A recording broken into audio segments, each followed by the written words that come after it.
But Allah subhanahu wa ta'ala is very, very merciful, the most kind, most compassionate.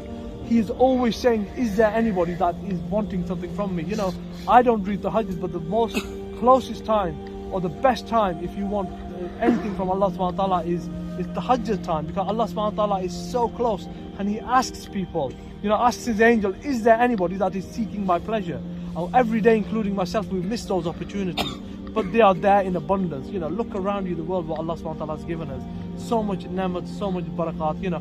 And the other thing I would say is, you know, try forgiving people. You know, we always, me including, we are so arrogant. If somebody does a little harm, we hold on to that. The most important thing is unity and forgive people, because on the day, you know, there's two, you know, there's basically what we have to give for Allah subhanahu wa ta'ala, the haqq, you know, haqq, I can't remember the word, hukk Allah and then hukk al-insan basically. Allah subhanahu wa ta'ala will forgive you, you know, if you don't read your namaz, you don't do zakah, Allah subhanahu wa ta'ala will forgive you. But He won't forgive you if you've done any injustice to people, because that is something that you have to, you know, if we're asking Allah subhanahu wa ta'ala for forgiving, yet we don't forgive people, we have to reflect and ponder ourselves. And I'm saying this because I'm really saying this to myself. I'm not saying to anybody, I'm saying to myself, I'm speaking out loud. May Allah subhanahu wa ta'ala allow me to implement this, you know, and that's the most important thing. So on that note, before you carry on, there's 3 questions that we asked in the grave. We all know this, but we should remind, like, especially my mom, she's there now, she's, you know, to assist her.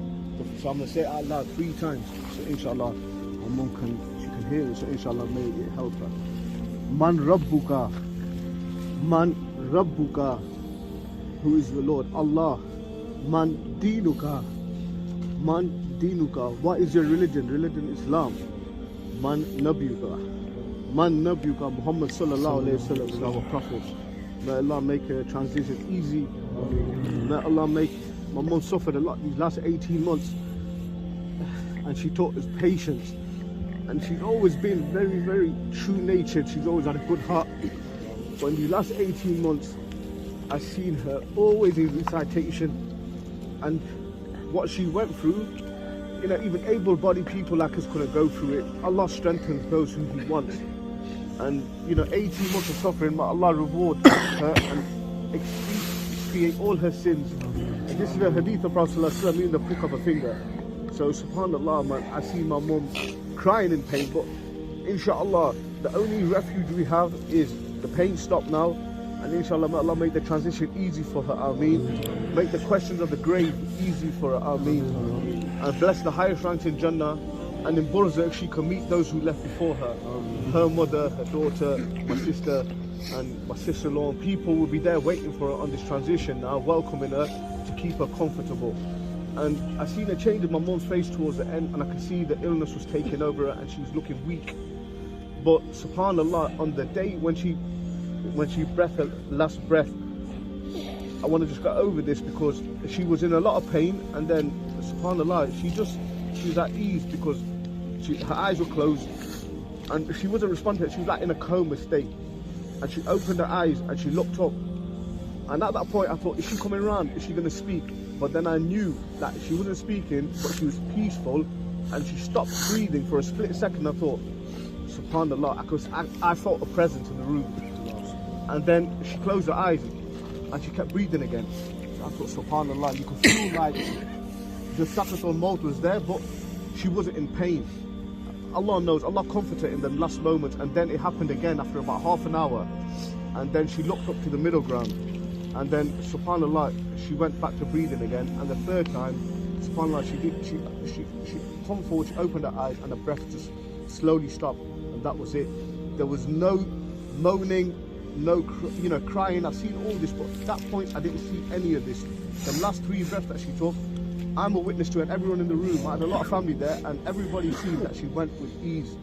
And the hadith is the dropping off a feather. When Allah tells the angel of death to take your soul at that time, and it's like a dropping off a feather, that's a sign of a good soul. And that was comfort to us, even though we were despaired.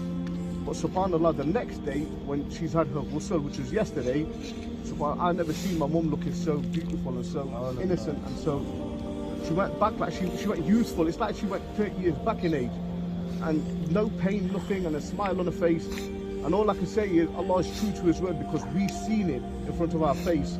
the suffering stop, and may Allah make it easy for us. And all you brothers, inshallah, just remember my mum in your dua. Even if you recite Surah Fatiha once, Udur Sharif, just attribute it for her Salih Swab, inshallah. And thank you all for coming, yeah, inshallah. And just remember, if you guys got your mums around you, your dads around you, your parents, you know, I've taken a lot of liberties, I know that. And even though I try, we're not perfect, yeah? And I'll be the first to put my hand up. But please, brothers, yeah, spend time with your parents. And if your parents are ill, you know, like, your mother is something else, you know, like, I can remember Brother Waqar's mum passed away, and he said, when your dad passes away, it breaks your back. When your mum passes away, it breaks your heart. I can't express this, and I don't even feel it's real right now. But what I'm saying is, if your mums are there, please touch her feet, kiss her feet, man. Because when I used to rub my mum's feet, they used to be swollen. And he used to comfort me.